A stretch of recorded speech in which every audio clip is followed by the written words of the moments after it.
Dios les bendiga, hermanos, nuevamente.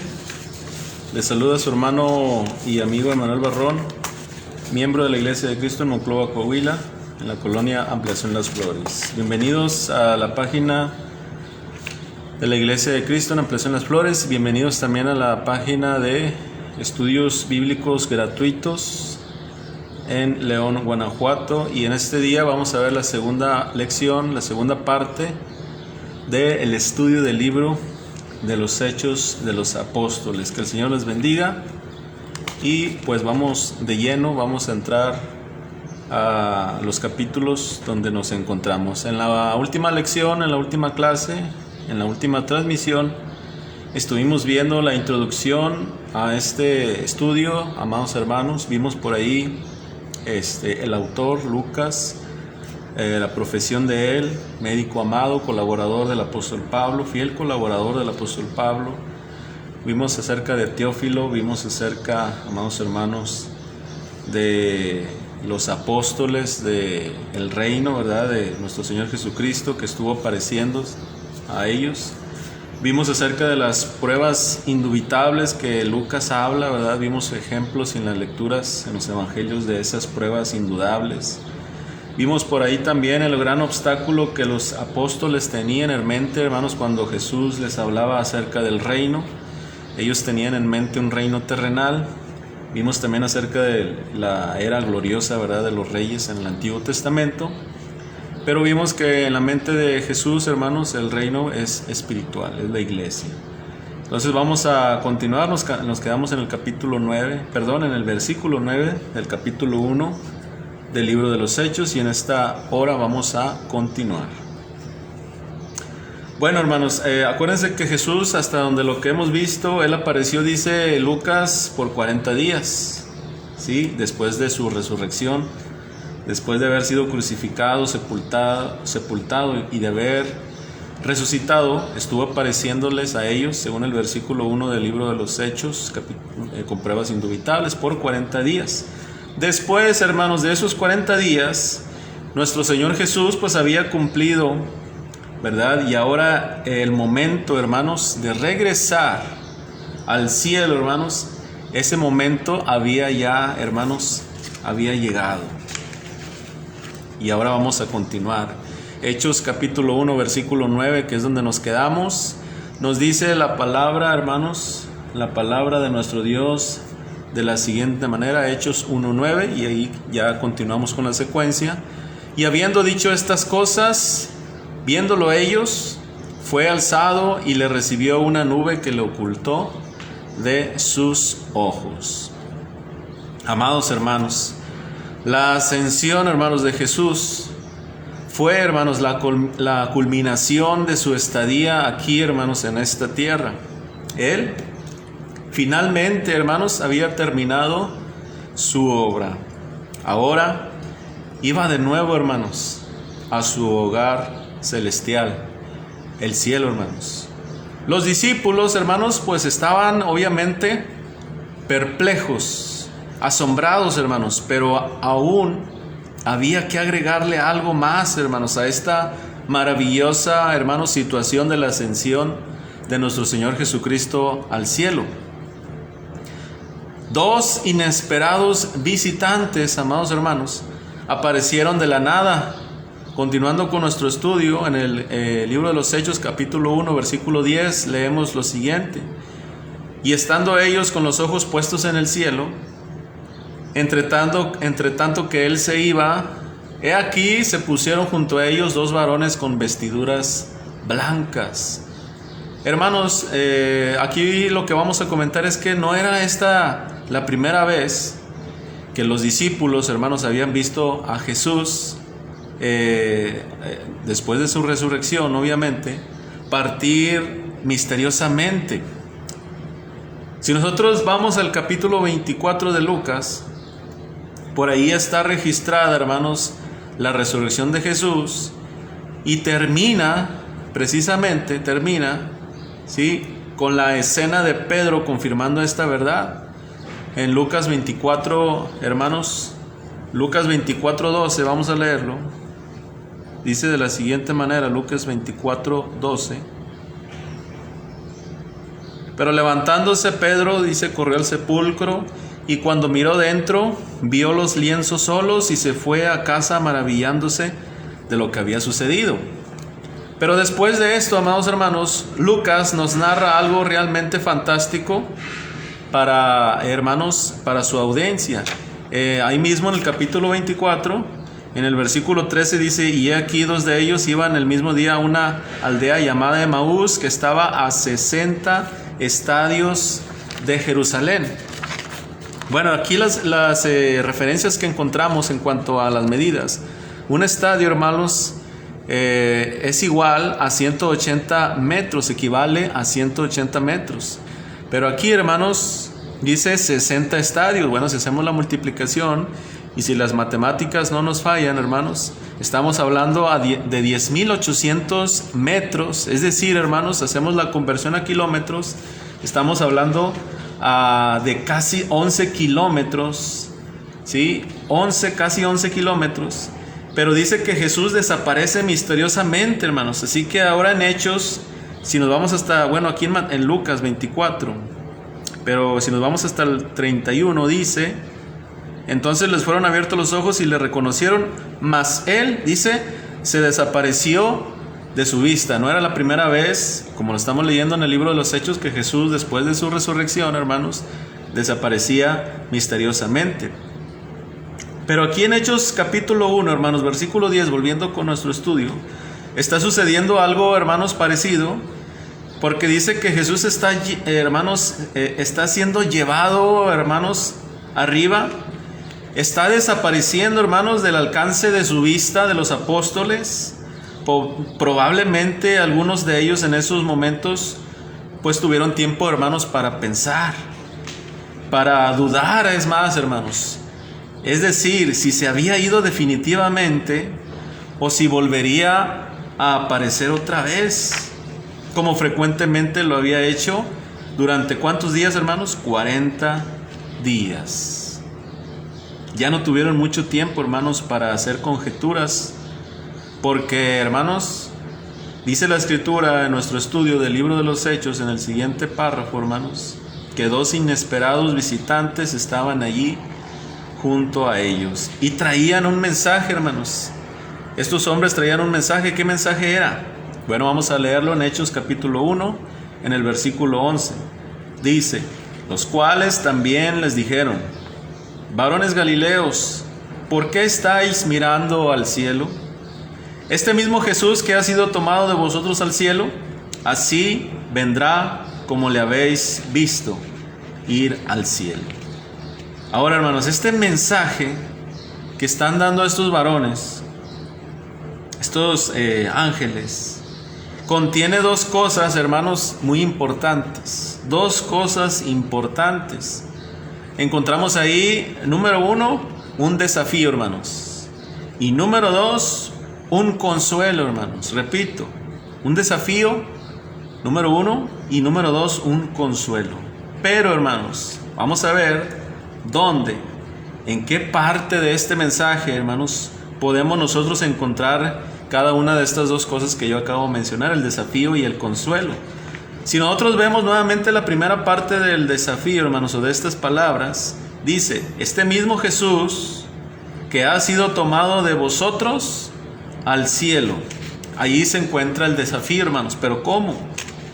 Bueno, el desafío consiste, amados hermanos, en que Jesús se había ido. Es decir, ya no iba, hermanos, a aparecer de nuevo como lo había hecho en estos últimos 40 días. Él, hermanos, nuestro Señor Jesucristo, ya estaba, hermanos. Es más, Él ya estaba en el cielo.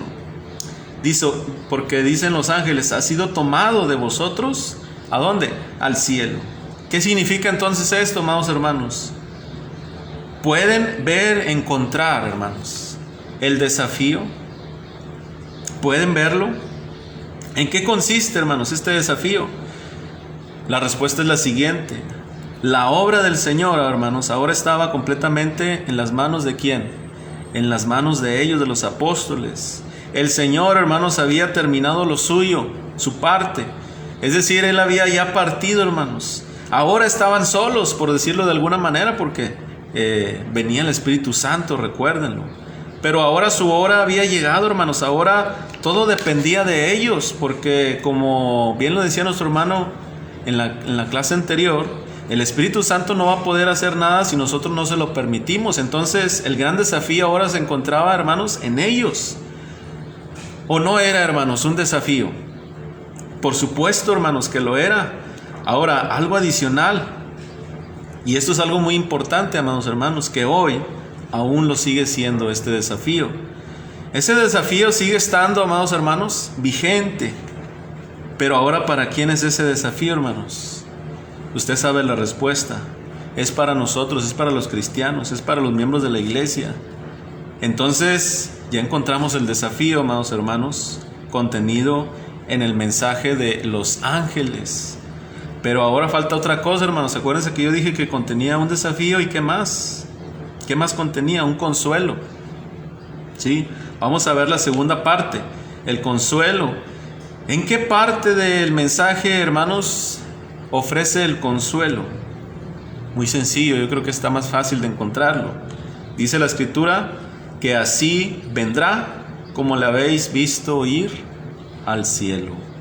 Jesús, hermanos, ahora se había ido ciertamente, pero el consuelo que ofrece el mensaje es, hermanos, que un día Él iba a, ¿qué, hermanos? A regresar. Otra vez, hermanos, en la segunda venida es lo que estamos esperando, su segunda venida, la parusia. Ahora, ¿cuándo será esto, amados hermanos? ¿Cuándo será la segunda venida de nuestro Señor Jesucristo? ¿Cuándo? Bueno, pues dice la Escritura que esto absolutamente nadie, hermanos, lo sabe. Pero, hermanos, ahí encontramos esta gran promesa, que a la vez es el consuelo, amados hermanos, para el creyente, para el cristiano. ¿Pueden ver ustedes, hermanos, el gran consuelo en esta parte de este mensaje de los ángeles? Muy bien, entonces, ese fue el mensaje. Este mismo Jesús que ha sido tomado de vosotros al cielo, así vendrá como le habéis visto ir al cielo. Y Juan, hermanos, precisamente nos revela que esto efectivamente así sucederá. Vamos a leer Apocalipsis, capítulo 1, hermanos. Apocalipsis 1, versículos 7 y 8, dice de la siguiente manera: He aquí que viene con las nubes, y todo ojo le verá, y los que le traspasaron, y todos los linajes de la tierra harán lamentación por él. Sí, amén. Yo soy el alfa y la omega, principio y fin, dice el Señor, el que es y que era y que ha de venir, el Todopoderoso. Sí, Apocalipsis 1, 7 y 8. Ahora, hermanos, este evento, hablando de la segunda venida, obviamente será incomparable, hermanos. Seguramente es el más impactante evento para la humanidad, porque ese, hermanos, ese en verdad será el último, hermanos, el último día. Vamos a ver un poco más, hermanos, acerca de este último día. Juan, hermanos, el mismo Juan mismo nos revela lo que, hermanos, habrá de pasar, porque pues esto no ha sucedido, obviamente. Ahí mismo en Apocalipsis, en el capítulo 6, Apocalipsis 6, versículos del 12 al 17, dice de la siguiente manera: Miré cuando abrió el sexto sello, y he aquí hubo un gran terremoto, y el sol se puso negro como tela de cilicio, y la luna se volvió toda como sangre, y las estrellas del cielo cayeron sobre la tierra, como la higuera deja caer sus higos cuando es sacudida por un fuerte viento.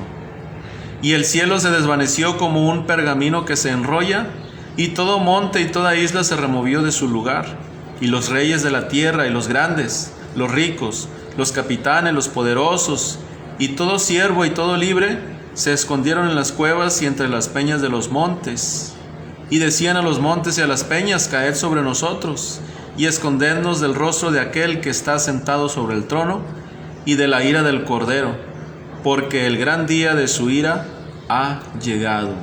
¿Y quién podrá sostenerse en pie? ahí está, hermanos, nuevamente hablando de ese maravilloso día que estamos esperando. Pero bueno, vamos a continuar, hermanos. Ahora vayamos otra vez con los discípulos en Hechos capítulo 1. Ellos han escuchado el mensaje de los ángeles, lo han entendido, hermanos, y esto era bueno y también importante en la preparación, hermanos, que aún en ese momento seguían ellos recibiendo. Este mensaje era parte aún, hermanos, de esa preparación. Ahora bien, amados hermanos, aun cuando el Señor ya no volvería, hermanos, a aparecer, aun cuando ya no estaba, hermanos, con ellos, la preparación se prolongaría 10 días. 10 días más para sumar, ¿cuántos, hermanos? 50. ¿Sí? 50 días, hermanos. Justo cuando el pueblo judío celebraría, hermanos, como cada año, la famosa fiesta, hermanos, del Pentecostés. Pentecostés significa 50 días después de la Pascua. 50 días después de la Pascua, que es otra fiesta judía. Esta fiesta de la Pascua nació allá, hermanos, en el Éxodo. Pero entonces, hermanos, en el plan de Dios, de nuestro Dios, estaba contemplado, hermanos, ese importante día de fiesta, ese día del Pentecostés. Ese día, amados hermanos, sería utilizado por Dios para hacer algo, hermanos, hacer algo grandioso, algo importante, algo maravilloso. Pero ese día pues todavía no había llegado, hermanos, hasta este momento que estamos leyendo que Jesús fue tomado arriba y que aparecieron esos dos varones, esos dos ángeles. Pero, hermanos, entonces la pregunta que viene aquí es: ¿qué harían, hermanos, durante esos 10 días, hermanos, de espera? Jesús, amados hermanos, ya les había hablado con anterioridad, ¿verdad?, en alguna de las apariciones, lo que habían de hacer en esa espera de ese día. Si nosotros vamos a Lucas 24:49, hermanos, vamos a ver lo que Jesús les dijo que iban a hacer en esos días, ¿verdad?, anteriores, al día del Pentecostés. En Lucas 24, versículo 49, dice, hermanos: he aquí, yo enviaré la promesa de mi Padre sobre vosotros, pero quedaos vosotros en la ciudad de Jerusalén hasta que seáis investidos de poder desde lo alto. Entonces, ¿qué es lo que iban a hacer, hermanos? En esos 10 días, hermanos, antes de que comenzara la fiesta del Pentecostés, según el pasaje de Lucas 24:49, dice: quedaos en la ciudad de Jerusalén. Si nosotros regresamos a Hechos 1, hermanos, volvemos a leer el versículo 4 que ya habíamos visto. Dice: y estando juntos les mandó, ¿qué cosa, hermanos? Que no se fueran de Jerusalén, sino que esperasen la promesa del Padre, la cual les dijo: oísteis de mí. Entonces, ¿cuál es, hermanos? Aquí está muy fácil, sencillo.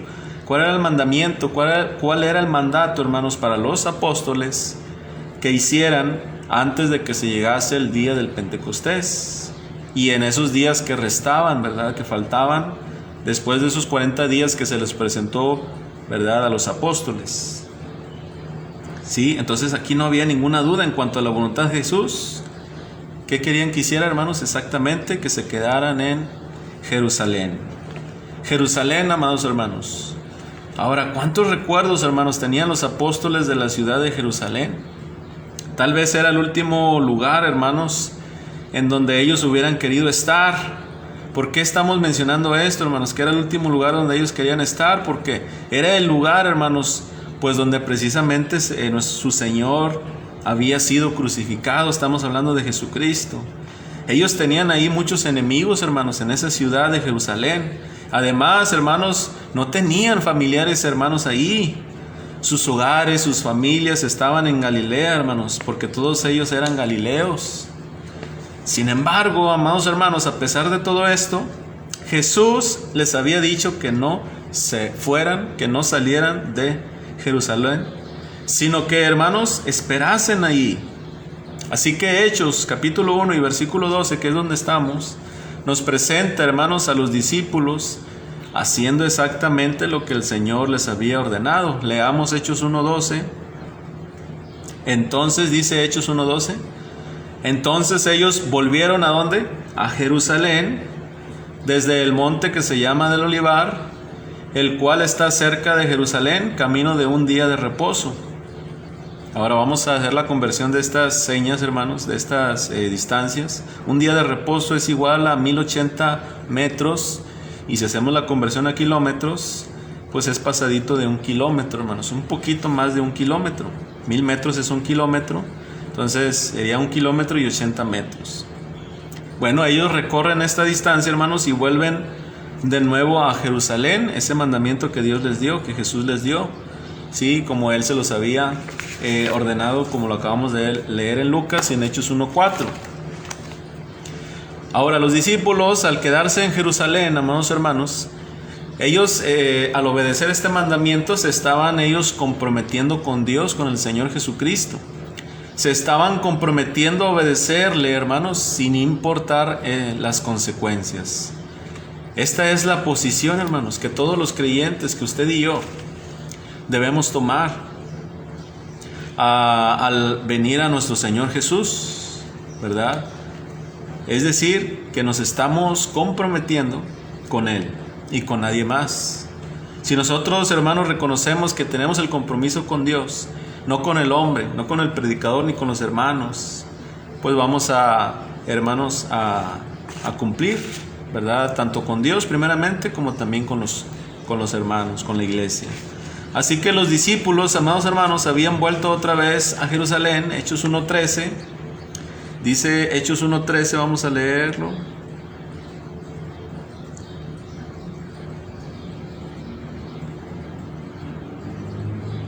Vamos a leer Hechos 1:13, dice: y entrados a Jerusalén, subieron al aposento alto, donde moraban Pedro y Jacobo, Juan, Andrés, Felipe, Tomás, Bartolomé, Mateo, Jacobo hijo de Alfeo, Simón el celote y Judas, hermano de Jacob. Voy a volver a leer el pasaje y quiero que ustedes, hermanos, con sus dedos vayan contando los apóstoles, ¿sí?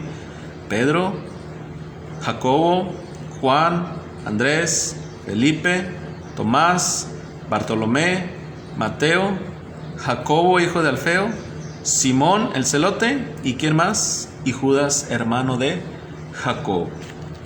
Esta, amados hermanos, esta es la cuarta, hermanos, y última lista de los apóstoles.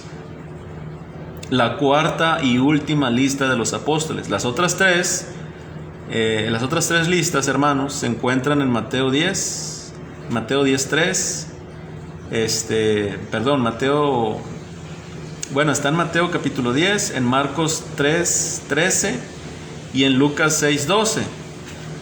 Ahora, hermanos, sin embargo, esta lista de hechos que estamos nosotros leyendo es diferente a las demás, a las tres anteriores que estoy mencionando, que ya di los versículos.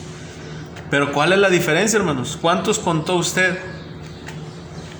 ¿Sí? ¿Cuántos contó? Esta lista de hechos menciona solamente a 11 apóstoles. No sé si ya habían notado ustedes la diferencia, hermanos. En esta lista de hechos falta, hermanos, uno. Ustedes ya saben quién es, ¿verdad? ¿Quién es ese que falta? Aquí menciona un Judas, pero falta otro Judas. Estamos hablando del que traicionó a Jesús. Por ahí una vez alguien me hizo una pregunta, no recuerdo quién, hace poquito. Me dijeron que por qué los católicos pues tienen por ahí una imagen de San Judas, si Judas había traicionado a Jesús. Bueno, pues es que la respuesta es que había dos Judas, ¿verdad? Y ese Judas que los católicos veneran y adoran, que por cierto pues es pecado, es idolatría, ese es el otro Judas, ¿sí? Este versículo 13, hermanos, a ver, permítanme, pongo a cargar mi celular porque me está marcando la batería.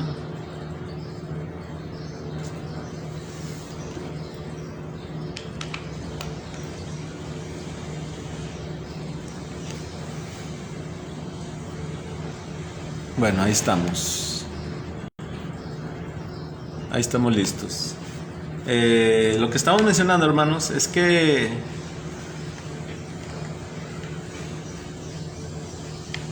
en esta lista de hechos falta Judas, el que traicionó a Jesús. Este versículo 13 nos dice también que los apóstoles moraban ¿en dónde, hermanos? Nos dice la escritura en Hechos, en el versículo 13. ¿Dónde estaban morando? Otra vez.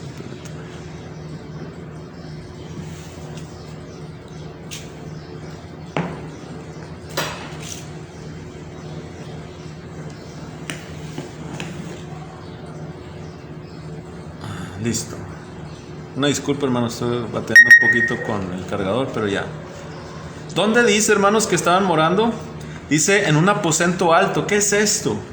Bueno, déjenme de comentarles, hermanos, que en sus costumbres de los judíos se dice que las casas de los hebreos, muchas, hermanos, tenían un segundo piso. Es un aposento alto, un segundo piso, al cual se tenía acceso, hermanos, pongan mucha atención, por una escalera privada, es decir, hermanos, que no conectaba con los demás cuartos. La parte alta entonces era, hermanos, un cuarto muy amplio. Era el cuarto más ventilado, como una terraza, algo así, hermanos, que podamos imaginarnos nosotros. Era el cuarto más ventilado de toda la casa. Y en esta parte, hermanos, era donde se le daba alojamiento a los visitantes, hermanos, distinguidos. Así que cuando leemos aquí que estaban morando en un aposento alto, era en ese lugar. Así que en este versículo 13, los apóstoles estaban en un aposento alto. Algunos piensan, hermanos, que este fue el mismo lugar donde los discípulos habían cenado con Jesús la última vez. Ahora, Jesús les había dicho que dentro de no muchos días, hermanos, algo importante iba a pasar. Pero mientras tanto, debían de permanecer allí, en la ciudad. Así que ellos, hermanos, seguían esperando. Junto con ellos había, hermanos, algunas otras personas más que estaban acompañándoles en esta espera. En el versículo 14, amados hermanos, siguiendo con nuestro estudio de Hechos, en el capítulo 1, versículo 14, en este versículo dice que estaban ahí reunidos aproximadamente, ¿cuántas personas? 120, hermanos, personas. Hermanos, qué interesante grupo debió haber sido este. Sí, voy a leerlo. Dice: todos estos perseveraban unánimes en oración y ruego con las mujeres y con María, la madre de Jesús, y con sus hermanos. Las mujeres. Vamos a ver este pequeño dato, hermanos. Las mujeres.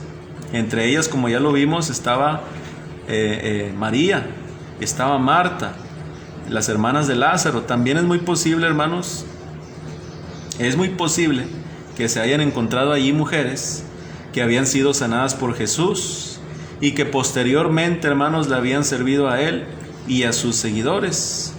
Este dato lo podemos encontrar en Lucas 8, Lucas capítulo 8, versículos del 1 al 3. Nos dice: aconteció después que Jesús iba por todas las ciudades y aldeas, predicando y anunciando el evangelio del reino de Dios, y los 12 con él.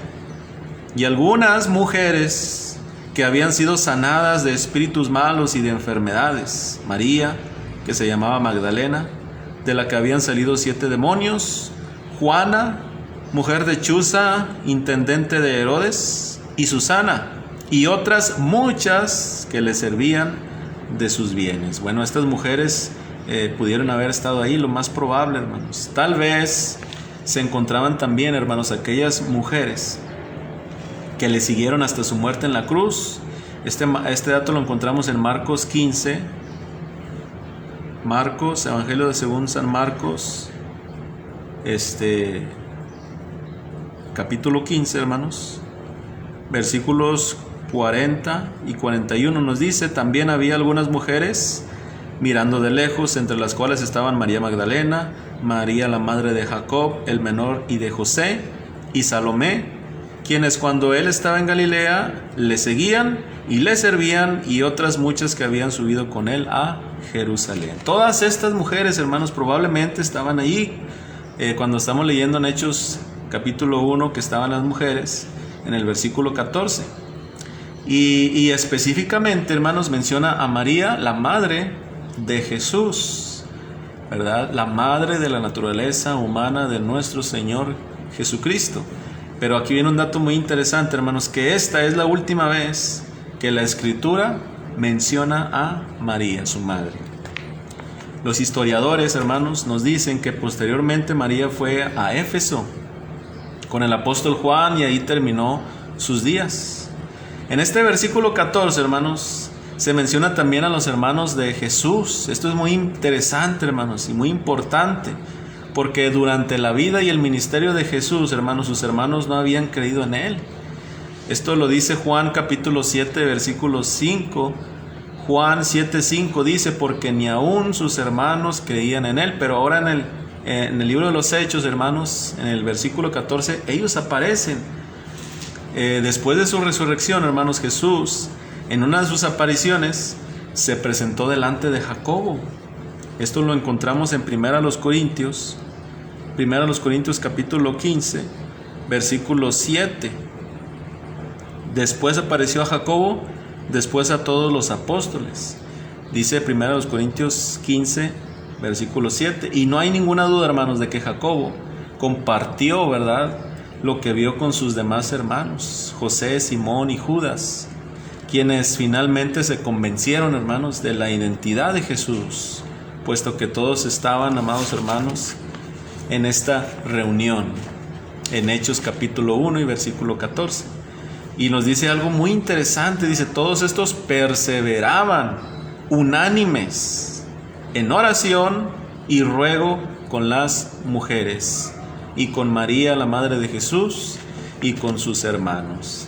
Es muy posible, hermanos, también que además estuvieran ahí otros personajes con los que estamos familiarizados a través de las páginas de la Biblia, tales como Lázaro, a quien Jesús había resucitado tiempo atrás, Nicodemo, aquel príncipe, hermanos, entre los judíos, y quien tiempo atrás, pues una noche había visitado a nuestro Señor Jesucristo.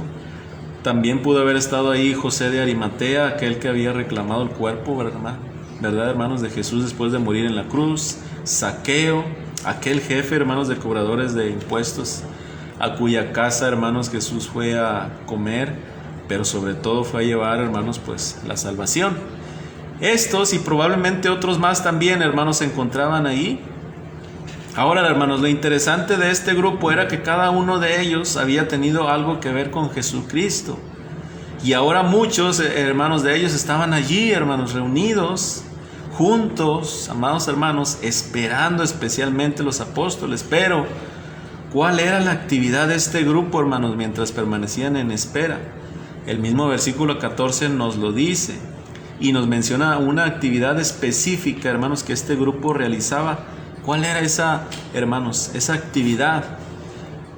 Usted ya lo vio, la oración. Dice, todos estos perseveraban unánimes en oración. Y esta es la primera vez que leemos, hermanos, acerca de los discípulos orando. Qué maravilloso es esto, hermanos, porque tiempo atrás los discípulos le habían pedido a Jesús que los enseñara, ¿verdad?, a orar. En Lucas 11, 1, 4, Señor, enséñanos a orar. Así que es muy probable que ellos oraran. Sin embargo, pues no hay registro de sus oraciones anteriormente, hermanos. Y cuando en una ocasión Jesús les pidió, hermanos, que oraran, ¿sí recuerdan ustedes qué hicieron, hermanos, ellos? ¿Alguien lo puede recordar? Dice la Escritura que se durmieron. En Marcos 14, versículos 38 al 40. Sin embargo, amados hermanos, ahora aquí, en Hechos capítulo 1 y versículo 14, la Escritura registra esta actividad en ellos. Perseveraban unánimes en oración. Llama mucho la atención, hermanos, la palabra que utiliza Lucas al referirse a este grupo. La palabra que estamos refiriéndonos es la palabra unánimes. ¿Qué significado tiene esta palabra, hermanos? Bueno, significa unidos. En este caso, podríamos agregarle unidos, hermanos, de corazón, porque se trata de cosas espirituales, amados hermanos. Pero el grupo, hermanos, ¿estaba realmente unido de corazón? ¿Ustedes qué creen? ¿Por qué hago yo esta pregunta? Y es bueno que lo consideremos. Es bueno que nosotros veamos la gran diferencia que ahora estamos viendo en este grupo de Hechos 1:14. Porque vamos a ver justo antes de la muerte de Jesús, hermanos, que ellos habían discutido, ¿verdad? Entre sí, entre ellos mismos. Lucas 22:24 nos dice: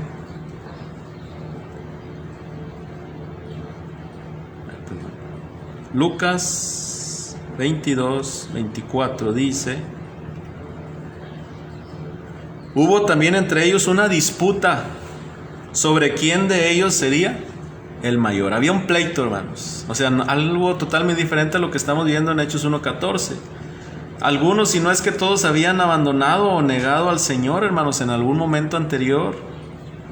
Ahora sí que, como decimos vulgarmente, todos tenían cola que les pisaran, hermanos. Era muy fácil tal vez estarse señalando unos a otros de que tú hiciste esto, de que tú hiciste lo otro, etc. Los hermanos de Jesús, que se habían burlado de él, hermanos, que lo habían ridiculizado, ahora estaban también allí, sentados junto a otros que lo habían, hermanos, seguido. Así que la unanimidad en este grupo era una cosa que, pues, tal vez para muchos se antojaba difícil o imposible. Mas, sin embargo, hermanos, Lucas nos dice con toda claridad, y así lo debemos de creer, que ellos estaban unánimes, unidos, hermanos, de corazón, en un mismo sentir. ¿Cómo fue que lograron esto, hermanos? Después de haberlos visto pelear y de haber negado a Jesús y de haberle ridiculizado, ¿cómo fue posible esto? ¿Cómo se imaginen ustedes que lograron esta unidad? ¿Cómo, hermanos? Con amor, con paciencia, con dominio propio, hermanos, con humildad, pero sobre todo, hermanos, con el perdón. Es muy probable que muchas lágrimas se hayan derramado, hermanos, de tal manera que este grupo pudo alcanzar esa unanimidad debido a que tenían una sola cosa, hermanos, en común. Estaban unidos por la misma fe, hermanos, en el Señor Jesucristo. Así que los apóstoles y todos, hermanos, los demás allí reunidos, habían logrado algo muy importante, hermanos, y con esto vamos a terminar. Y que con esto tenemos que quedarnos todos: la unidad, la fe, hermanos, que todos ellos tenían, hermanos, en Jesús. Los había unido de corazón unos con otros. Así que mientras ellos seguían esperando, hermanos, en Jerusalén este mandamiento, habían logrado llegar a la unidad. Y yo me imagino, amados hermanos, que el Señor estaba contento por esto. ¿O no creen ustedes, hermanos, que estaba nuestro Dios contento por esta unidad? ¿Cuál es la enseñanza, hermanos, que encontramos aquí para nosotros hoy en día? La enseñanza, hermanos, y que con esto termino, es que también nosotros podemos llegar a la unanimidad, es decir, a la unidad de corazón, recurriendo como a ellos a la fe, al amor, hermanos, a la paciencia, al dominio propio, pero sobre todo a la humildad y sobre todas estas cosas el perdón. Que el Señor les bendiga, hermanos. Le doy las gracias a nuestro hermano Fernando Mata por este espacio, y gracias a todos los oyentes de la página de estudios bíblicos gratuitos de León, Guanajuato, y también a los miembros de la Iglesia de Cristo en Ampliación Las Flores, y a la página, a los que nos ven a través de la página Iglesia de Cristo en Ampliación Las Flores. Mi nombre es Emanuel Barrón. Que el Señor les bendiga. Hasta luego.